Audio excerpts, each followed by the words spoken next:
Most of the characters that you see in the Bible, Old Testament and New, especially characters that play an important role in the story, which would be most of the characters that you're familiar with, do not seem to be historic figures. If you look at, say, the patriarchs, Abraham, Isaac, and Jacob, there's no reason to believe these people ever existed. In fact, their stories actually seem to be products of a much later time, after the Babylonian exile. So this would be the late 6th century BC at the earliest. And we actually have different ways of determining that. One of the main being the fact that in the very beginning of Abraham's story, it tells us he was born in the city of Ur of the Chaldees. And so it's telling us that he's born during the time of the Babylonian exile, because that's when the Chaldeans were present in the city of Ur, the 6th century BC. So the text not only contains numerous anachronisms, but also seems to be concerned with topics that were more relevant to the people in the post-exilic period. And not only that, a lot of these characters actually seem to be based on older mythical figures. A good example of that would be Samson from the book of Judges.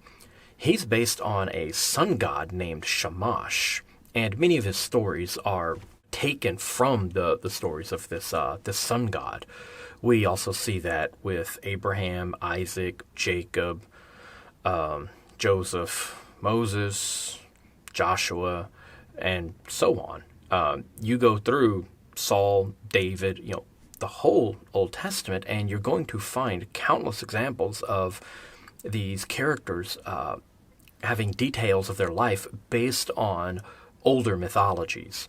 And so if you have to use mythology to create a character, and you can't find any historical evidence of these characters, because for the majority of these people outside of the Old Testament, they simply don't exist.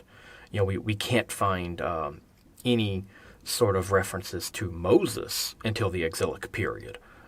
So if Moses actually existed, the Jews didn't know about him before the Babylonian exile. It's the same thing with David. We don't have a single reference to that being used as a personal name until after the Babylonian exile. Before that, it just meant like the blessed. And so we have like House of the Blessed and the Blessed Mountains. And that's as close as you can get to anything concerning King David. We don't even have other people bearing that name, not until after the exile. So it's unlikely that the majority of these people actually existed, or if they do, we no longer have any historic evidence of them. Now, that doesn't mean that everyone in the Old Testament or the New would be a fictional character. People like Jotham, Ahaz, Hezekiah, Manasseh, Jeconiah, and Josiah, those are, I think, of the 10 kings that we have after David, 6 of them are attested by external sources. These would be like the Assyrians and people like that. And we have those, but these are 6 names that most people who are at least somewhat familiar with the Old Testament probably wouldn't recognize. I mean, Josiah and Hezekiah, yeah, you'll probably find some people who have a vague idea of who they are, but that's about it. And that's as close as we can really come to prominent characters in the Old Testament being historic. Like I said, David, we really have no real reason to believe he was an actual person. If he was, he certainly didn't rule a united kingdom of Judah and Israel. We actually don't see Judah and Israel united until the 2nd century BC. He wouldn't have ruled from Jerusalem because at the time he ostensibly existed, Jerusalem wasn't really a city. It was a small town in the middle of nowhere, and it had no real power. Judah itself, the lower kingdom, it had no real power. It was basically a backwater. Any of the northern tribes of Israel would have been able to come in and crush them if Judah had tried to exert any authority over them. Whenever they did have interactions, they were often violent. They weren't united as they are portrayed in the books of First and Second Samuel and the books of Kings. King Solomon may actually be based not on anyone who ever ruled in Judah, but he may have been based on an Assyrian king.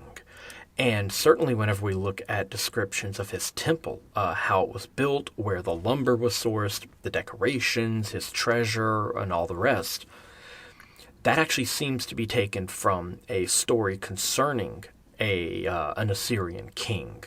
And so King Solomon likely didn't exist, though his story seems to have come from a foreign country. Moses has too many parallels with earlier fictional characters. Joshua kind of seems like he is based on a Canaanite god. When you start looking at some of these others, like Joseph, also seems that he might be based on a Canaanite god.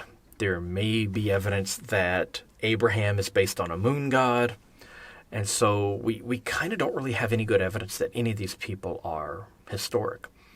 Now, if you move into the New Testament, you actually run into a lot of the same problems. You have some of the high priests of the Jewish temple that are mentioned, like in the trial of Jesus. Even then, you kind of run into some problems because I believe you have two people who are mentioned at the same time, but those two people were not high priests at the same time. They actually weren't even there at the same time. You had one of them who was a priest, and then there was someone else who was in charge who isn't mentioned at the story, and then the second guy who was referenced then comes in after the other. So he's actually the first guy and the third guy. So that's a problem. Even though they are historic figures, those two guys being mentioned, that's not historically accurate. Pontius Pilate was a real guy. Once you get out of those characters, then you start to run into some problems. We have no contemporary evidence of Jesus. The closest thing we have is a writing by Tacitus in the 2nd century that sort of attests to Jesus, but is mainly just saying what Christians of his time in the 2nd century believe about Jesus. And so that's not really an attestation of the existence of Jesus, nor is it based on any eyewitness sources who would have been contemporary with Jesus. Those people would have been dead a full generation earlier. We don't have the names of any eyewitness sources that have produced any writings. So we have things like, Peter and James and John knew Jesus, but we actually don't have any reference to those three people knowing Jesus until the very end of the 1st century or beginning of the 2nd, such as the Gospel of Mark, which came sometime after the year 70. And so by that point, your Peter, James, and John, well, they would have all been dead. And so it's hard to say that they actually knew anything about Jesus, because we don't have any writings from them or even any mention during the mid-1st century, such as the time of the writings of Paul, that Peter, James, and John knew anything about Jesus. We have no reference to them ever having met Jesus. All we have are little sentences that say that they saw Jesus in a vision after his resurrection, but nothing to say that they ever met him personally. And so that's a problem. And then we have where later Christians, I think around the 5th or 6th century, then come around and insert forgeries, such as the famous forgery in Josephus, to claim that Josephus is attesting to Jesus, which still wouldn't work because Jesus predates Josephus. Josephus wouldn't have known him, nor is there any reference to an eyewitness source in that forgery that was inserted into Josephus. So we don't really have any evidence that Jesus even existed. I would accept that Paul, James, John, and Peter existed. However, with the exception of the 7 authentic Pauline epistles, we don't really have anything from those people. The writings that we have from James, John, and Peter did not come from those individuals. These were anonymous writings that had those names attached to them. His disciples, they all have very apt names, and whenever someone has an apt name in a story, it's usually a red flag.